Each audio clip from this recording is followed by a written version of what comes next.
इस बीच आपको बताएं कि शनिवार यानी कि कल मुख्यमंत्री पुष्कर सिंह धामी पहुंचे हुए थे जोशीमठ के दौरे पर थे। हवाई सर्वे पहले उन्होंने किया, फिर जमीन पर उतरकर खुद एक एक घर पर जाके लोगों से मुलाकात की और हाल जाना। ये तस्वीरें आप उसी समय की देख रहे हैं, कल की तस्वीरें आपको दिखा रहे हैं हम, लोगों से मुलाकात करती हुई तस्वीरें। रोते बिलखते लोग यहाँ मुख्यमंत्री से अपनी परेशानियां बताते हुए नजर आए, अपनी व्यथा बताते हुए नजर आए, जिसमें मुख्यमंत्री ने भी उनको ढांढस दिया और पूरी मदद का भरोसा दिया। सीएम धामी वहां तैनात अधिकारियों के साथ मीटिंग कर चुके हैं और सेक्टर वाइज मदद के लिए निर्देश दे चुके हैं।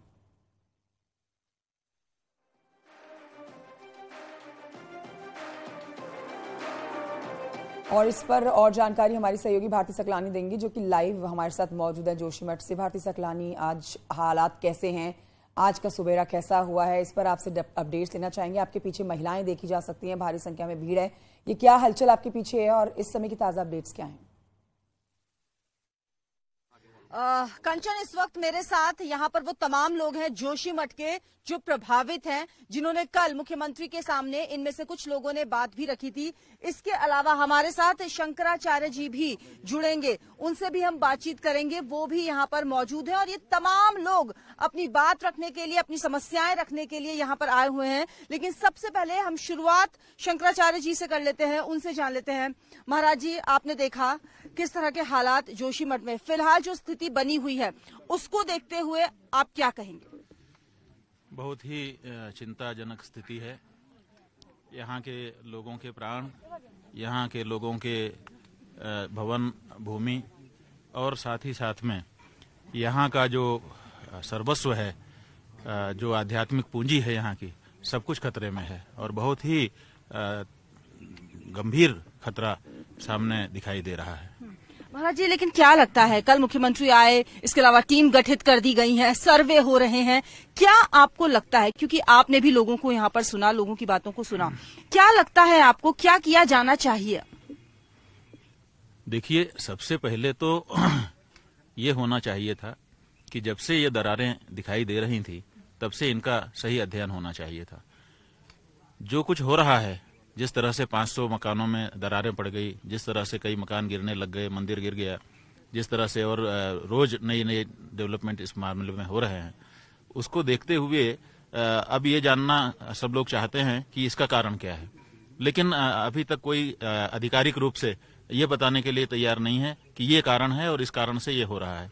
तो जब तक हमको किसी घटना का कारण ही पता नहीं है, तब तक हम उसके लिए भविष्य की क्या योजना बना सकते हैं। तो सब लोगों के सामने सबसे बड़ी समस्या यही है कि इस कारण को पता करें कि क्या कारण है और कितने व्यापक क्षेत्र को कितने रूप में ये प्रभावित करने वाला है। ये अभी अध्ययन होकर के लोगों के सामने ये बात नहीं आई है। सबसे पहली जरूरत हम समझते हैं यही है कि स्पष्टता हो। संकट की घड़ी है, सब लोग आपके पास भी आ रहे हैं, अपनी बात रख रहे हैं और आप कह रहे हैं कि अभी हमें समस्या ही नहीं पता है तो हम उसका समाधान कैसे निकालें। लेकिन क्या लग रहा है, ये आज की बात नहीं है, ये सालों से चला आ रहा था, कहाँ खामी रह गई? देखिए, खामी कहाँ रह गई ये बाद में हम देखेंगे, दोषी कौन था ये भी बाद में देखेंगे। अभी हम समझते हैं कि इसका मौका ही नहीं है। अभी तो एकदम कराल काल हमारे सामने मुंह फैला करके खड़ा हो चुका है। हमारे प्राण संकट में हैं, हमारी संपत्तियां संकट में हैं, हमारी धरोहर संकट में है। तो सबसे पहले अब इस समय ये सब चर्चा का समय नहीं है। तत्काल हमको अध्ययन करके ऐसी योजना चाहिए जिससे हमको पूरा आश्वासन मिलता हो, हमारे मन में भरोसा उत्पन्न होता हो, यहाँ के लोगों का मनोबल जिससे बना रहे, अभी उसकी आवश्यकता है। ये कहा जा रहा है कि इन लोगों को कहाँ विस्थापित करें, क्योंकि जहाँ पे भी ये लोग रह रहे हैं उनके लिए जो व्यवस्थाएं की जा रही उससे भी ये लोग नाखुश हैं और अभी इनकी जान बचाना जरूरी है। फिर माल की बात आएगी, फिर मवेशियों की बात आएगी, तो वो किस तरीके से व्यवस्था, आप क्या सलाह देना चाहेंगे या आप क्या चाहेंगे कि किया जाना चाहिए? देखिए, सबसे पहले तो ये स्पष्ट होना चाहिए कि सबके प्राणों की रक्षा सुनिश्चित होगी। इसके लिए पुनर्वास ही एकमात्र तरीका है कि इनको किसी सुरक्षित स्थान पर यहाँ से हटा दिया जाए और वहाँ बसा दिया जाए, ताकि ये सुखपूर्वक वहाँ रहने लगे और भविष्य का चिंतन करने लगे। साथ ही साथ इनको इस बात का आश्वासन मिल जाना चाहिए कि इन्होंने अपने जीवन भर की कमाई से जो घर मकान दुकान बनाए हैं, वो अगर नष्ट हो गए तो सरकार इनके साथ खड़ी है और इनको आश्वासन मिल जाए कि वैसा ही जितना इन्होंने लगा दिया उसका असेसमेंट होकर के उसको इनको पुनः मिल जाएगा, ताकि ये जब दोबारा जीवन शुरू करें तो वैसा ही एक घर मकान दुकान बना सकें। अगर ये बात इनको बता दी जाती है तो इनको बड़ा आश्वासन हो जाएगा और ये सब शिफ्ट हो जाएंगे। लेकिन ये जब नहीं बताया जा रहा है तो लोगों को ये है कि जीवन भर की कमाई है, अब मैंने ये मकान बना दिया, मैं कैसे छोड़ के जाऊं, अब इसी के साथ जो कुछ होना होगा मेरा हो जाएगा। ऐसी परिस्थिति लोगों के मन में आ रही है। तो सरकार को चाहिए कि ये दो बातें पहले तय करे, बाकी बातें बाद में। शंकराचार्य जी को कंबल और भोजन, पूरी सब्जी का पैकेट, इसका कोई मतलब नहीं है यहाँ पर। तो ये आपने सुना शंकराचार्य जी जो कह रहे हैं, यहाँ पर लोग ये वो हैं जो प्रभावित हैं और परेशान हैं, जिन्होंने मुख्यमंत्री के सामने भी अपनी बातें यहाँ पर रखी थी। उनसे भी हम बातचीत कर लेते हैं। आगे आए, थोड़ा सा आप आगे आओ, बताओ क्या कहना चाहोगे आप। कल मुख्यमंत्री जी आए थे, सुना उन्होंने यहाँ पर, और आंखें आपकी नम दिख रही है मुझे। मुख्यमंत्री जी आए और यहीं पे मनोहर बाग वार्ड में हम तहसील में थे हम लोग, और मेरी बुआ है पांडे जी, हम सब लोग सारी महिलाएं आदि वहाँ थी खड़ी, और बोला कि मुख्यमंत्री जी यहाँ आए। लेकिन मेरी बुआ इंतजार करती रही। मुख्यमंत्री जी उनके घर क्या, उनके आंगन से इधर देखा तक नहीं मुख्यमंत्री जी ने, सीधे निकल पड़े। हमें बहुत दुख हुआ और हम बहुत सब लोग परेशान हैं। हम ज्योति मठ में रहते हैं, सरिता उनियाल जी। ठीक है, चलो आप मुझे बताओ, इनको नाराजगी है, लेकिन क्या आपको लग रहा है दौरे के बाद जो व्यवस्था की जा रही है, जहाँ पर रखा जा रहा है, खुश है या ठीक लग रहा है, क्या चाहते हो?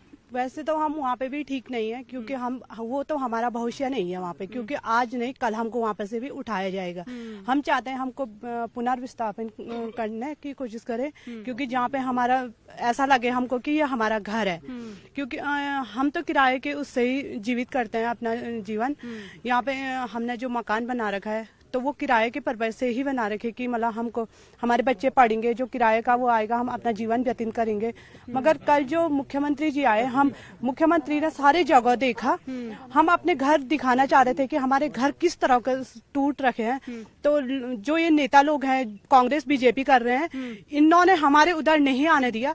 और जहाँ पे ये लोग आप कह रहे हो राजनीति हो रही है, राजनीति की हो रही, क्योंकि हम यहाँ पे तो हमको कांग्रेस बीजेपी नहीं देखना है, क्योंकि हमको सरकार की बिल्कुल जरूरत है, क्योंकि हम सरकार से दरख्वास्त करना चाहते हैं। समस्या है उसका समाधान होना चाहिए। आप आगे आओ और आप मुझे बताओ कि ये जो बात कह रही हूँ उससे कितना सहमत हो आप, और आप क्या चाहते? उस चीज से हम पूरे सहमत हैं कि यहाँ पे राजनीति मत देखो, क्योंकि सब लोग हैं, बीजेपी वाले भी हैं और जो भी हैं, उस राजनीति को यहाँ पे मत देखो। जो जितने भी लोग परेशान हैं उनकी समस्याएं देखो। वोट मांगने के लिए आते हैं कि यहाँ पार्टी दो, वहाँ पार्टी दो। आज कहाँ गए हैं उनके पैसे? उन परिवारों को वो पार्टी वाले पैसे आज यहाँ भी दो, ताकि हम अपना घर बना सके। हर सब लोग बच्चे लेके इतने रोड पे हैं, आज कोई आगे नहीं आ रहा। सबसे पहले है कि वोट देने के लिए घर घर जाएंगे, दीदी वोट दो, बोली वोट दो। आज कहाँ है उन दीदी बोलो घर करार देने के लिए, कहाँ गए हैं वो लोग? आगे आओ सबसे पहले।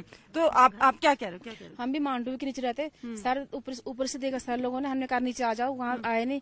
लेकिन आप हमारी समस्या हल करो, हम ज्यादा नहीं बोल सकते, हमारी हल करो समस्या। देखो समस्याएं हैं लोगों के सामने और लोग ये चाह रहे हैं कि उन समस्या का समाधान होना चाहिए।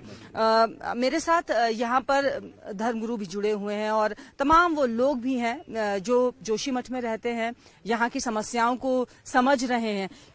क्या लगता है महाराज जी आपको, क्या वजह है, क्योंकि आप खड़े हो जाएं, क्या लगता है आपको कि क्या वजह है, क्यों ऐसा संकट आ गया जोशीमठ में? और ये आज से नहीं है, ये बहुत सालों से चल रहा है, लेकिन ध्यान नहीं दिया गया। समस्या बहुत दिन से हमारे लोग उठा रहे थे, हमारी संघर्ष समिति भी नहीं, यहाँ के कुछ लोग हैं उठा रहे थे, बिल्कुल सुनवाई नहीं हुई। मैं समझता हूँ वर्तमान में जो बड़ा जलजला आया है, बहुत तेजी से हुआ है। इन्होंने जोशीमठ जमीन के अंदर ब्लास्टिंग्स की हैं, ब्लास्टिंग्स पे पूरी रोक है। यहाँ पे 2 साइड ब्लास्टिंग हुई, एक तो बाईपास नाम से सड़क बन रही है, पूरी जोशीमठ की नींव हिला के रख दी, और दूसरी जोशीमठ के अंदर एक सुरंग बन रही है एनटीपीसी की, और एनटीपीसी ने उसमें बेतहासा ब्लास्टिंग, एक समय में कम से कम 250 ब्लास्टिंग, ऐसे दिन में 10-10 बार ब्लास्टिंगें हुई हैं, ऐसा सुना। और उससे पूरी जोशीमठ की स्थिति खत्म हो गई। एनटीपीसी हालांकि मना कर रहा है, उसकी तरफ से नोट भी जारी किया गया और कह रहा है कि हमने ऐसा कुछ नहीं किया। हालांकि फिलहाल तो काम रोक दिए गए हैं सरकार की तरफ से, लेकिन क्या लगता है अब आपको कि क्या किया जाना चाहिए? मुझे लगता है जिस दिन से काम बंद हुआ उस दिन से राहत थोड़ी मिली। यद्यपि जमीन अपनी जगह ऊपर नीचे ले रही है, लेकिन जो नए क्रैक्स थे उसमें सामान्य रूप से कमी तो आ गई है।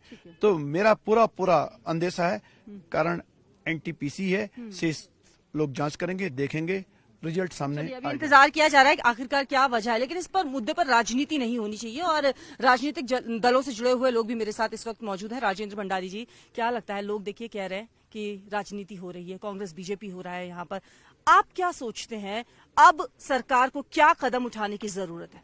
देखिए, हम तो जनता के प्रतिनिधि हैं, सेवक हैं। जनता पे संकट आएगी, परेशानी आएगी, हम तो खड़े जरूर होंगे। अगर जनता चाहेगी तो खड़े हम जरूर होंगे, होना भी चाहिए हमको। इस कष्ट की घड़ी में, इस दुख की घड़ी में हमको खड़ा होना चाहिए। मेरा कहने का मतलब है कि डे बाय डे क्रैक्स बढ़ रहे हैं, लगातार जारी हैं, और 1.5-2 वर्षों से यहाँ पर क्रैक्स आए हुए हैं, भूदशा हो रहा है। सरकार को कई बार यहाँ पर जुलूस के माध्यम से, आंदोलन के माध्यम से हमने अवगत भी कराया, तो फिर क्यों नहीं सरकार की नींद खुली कि भाई जोशीमठ खतरे की जद में आ रहा है। एनटीपीसी जो यहाँ पर टनल बना रहा है, मेन कारण तो एनटीपीसी का है। जो विष्णुघाट तपोवन परियोजना बन रही 10-11 किलोमीटर की, उसके भारी विस्फोटों के कारण सारे जमीन हिल गई है। जो इतना पानी आ रहा नहीं तो कहाँ से आ रहा है, ये निश्चित रूप से परियोजना का पानी है।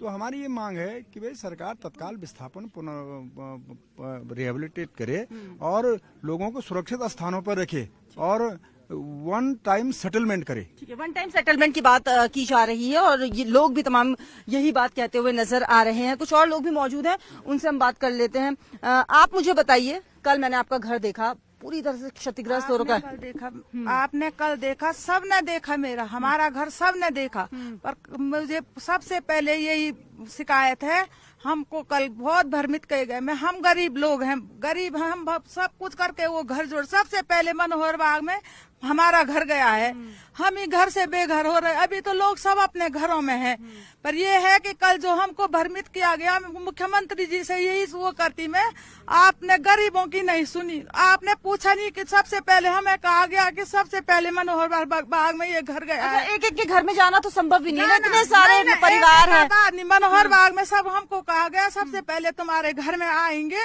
हमको कहा, हम सारे हमारी जितने भी मतलब हमारा वार्ड के मतलब हमारे घर में थे इंतजार में, वो हमारे घर में नहीं आए। अधिकारी नहीं लेकर गए, पहले बोला आपको क्या? वो मुख्यमंत्री जी से नहीं कह रहे, उनको क्या पता है उत्तरा कौन है, शांति कौन है, सरिता कौन है, उनको मतलब कार्यकर्ताओं ने भरमाया है, हमारे साथ छल किया है। पर मुख्यमंत्री जी से यही वो है, हमारी प्रार्थना है कि ऐसे नेताओं पे भरोसा मत कीजिए जो गरीबों की नहीं सुनेंगे। कल की यही शिकायत है, हमको बहुत दुख हो रहा हमको कल कल। तो लोग जो हैं कंचन यहाँ पर परेशान भी है कि उनके घर में नहीं आए और अधिकारी नहीं लेकर गए। पहले उन्हें कॉल किया गया कि उनके घर लेकर आया जाएगा, लेकिन फिर जब नहीं लेकर गए तो लोग इस तरीके से परेशान।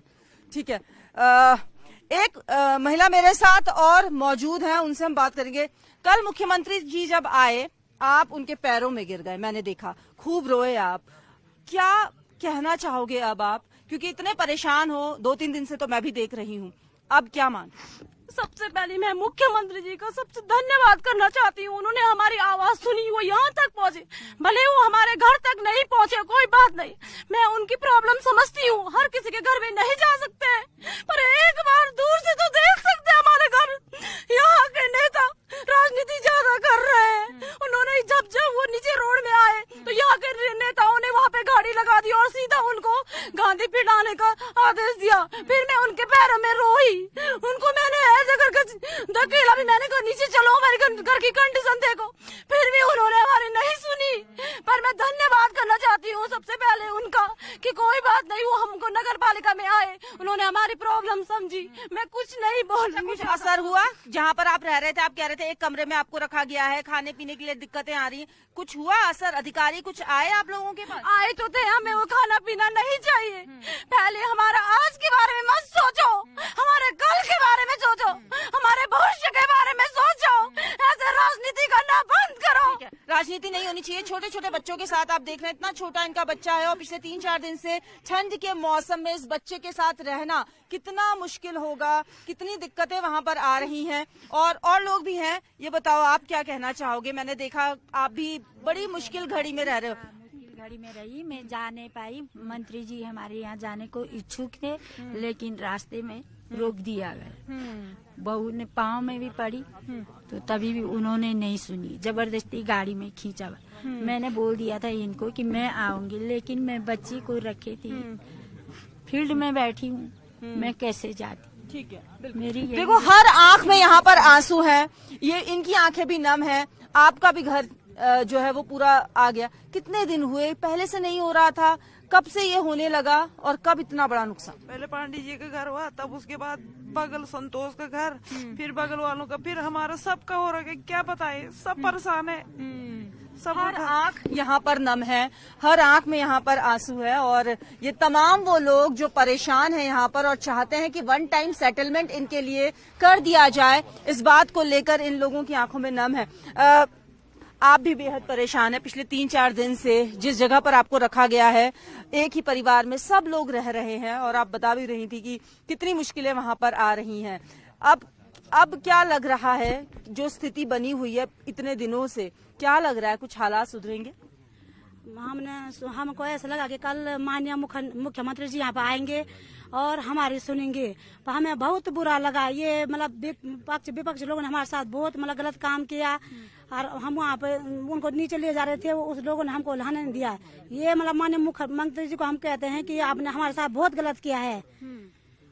चलो, तो ये आप यहाँ पर सुन रहे हैं लोग, आप भी सुन रहे हैं यहाँ पर लोगों को, और इतने परेशान है, हर व्यक्ति यहाँ पर परेशान है और हर आंख में यहाँ पर आंसू है जिसका घर